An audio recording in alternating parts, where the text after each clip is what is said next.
উপর অত্যাচার করছে। সুন্দরভাবে তারা প্রচার করে চলেছে যে ভারতের কারণেই ভারত প্রতিবেশী দেশগুলির সঙ্গে সম্পর্ক রাখতে পারছে না। কিন্তু আপনারা প্রত্যেকেই জানেন যে ভারতের প্রতিবেশী দেশগুলি তারা কাদের উস্কানিতে কার কার মদতে তারা ভারতের বিরোধিতা করে এবং পর মুহূর্তে তারা আবার ভারতের কাছে সারেন্ডার করেছে, সেটা আপনারা ইতিহাস প্রত্যেকেই জানে।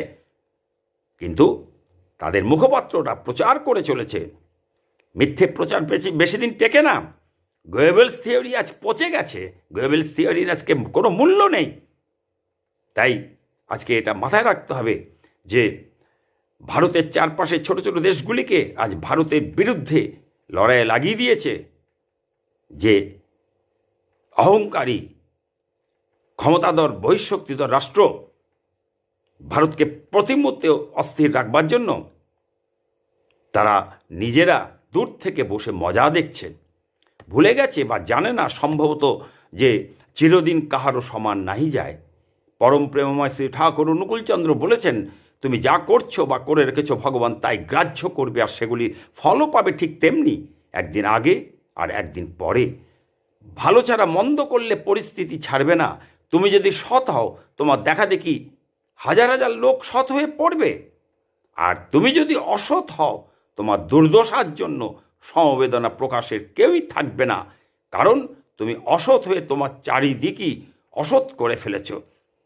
শুধু অপেক্ষা, এই কথা, এই বাণী একদিন পূরণ হবে।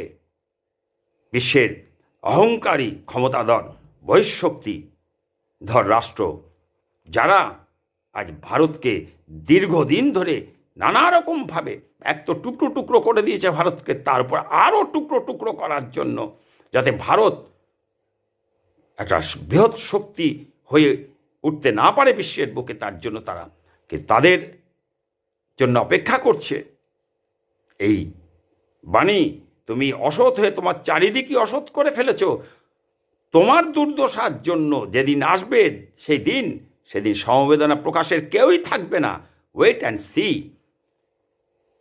একদিন এটা সময় তার জবাব দেবে। যেমন ব্রিটেনে যুক্তরাজ্য সরকারের চরম ও গোপনীয় নাগরিকত্ব বাতিল করার ক্ষমতার কারণে ব্রিটিশ নাগরিকত্ব হারানোর ঝুঁকিতে আছেন প্রায় 1 কোটি মুসলমান। আমরা প্রত্যেকেই খবরে সেটা দেখতে পাচ্ছি, জানতে পাচ্ছি খবরের মাধ্যমে। এদের বেশিরভাগই বাংলাদেশ, ভারত ও পাকিস্তানি বংশ।